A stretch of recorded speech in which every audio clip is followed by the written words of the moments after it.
My stomach let out a sound so loud and wet and otherworldly that I actually saw the tip of the girl's pencil freeze in mid-answer. It was the kind of noise you'd expect from an old radiator or maybe a swamp monster, not a human body.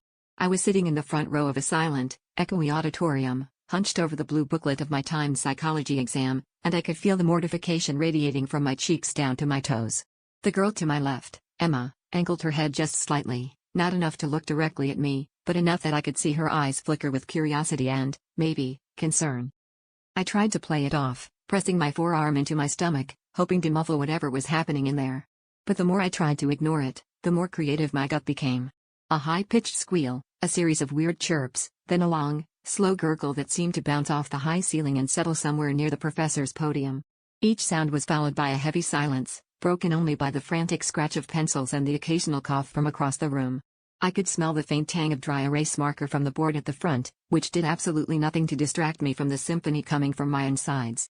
Emma finally glanced right at me, eyebrows raised, and I tried to shoot her a look that said sorry, I promise I'm not dying, but I think it came out as more of a desperate grimace. I kept my head down, scribbling answers even though my brain was mostly occupied with panic and the question of whether I'd eaten something cursed for breakfast. I was terrified to shift in my chair, afraid it would trigger another round of stomach theatrics. The clock ticked so loudly overhead it felt like everyone must be counting down the seconds until my next embarrassing solo.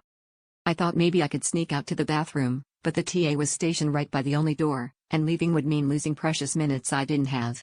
Instead I stayed, trapped, as my stomach built up for another round, this one starting with a fluttery vibration that had Emma stifling a giggle. I hunched lower, wishing I could disappear, just as the professor announced there were 10 minutes left. My stomach rumbled again, even louder, and this time I swear half the room turned to look.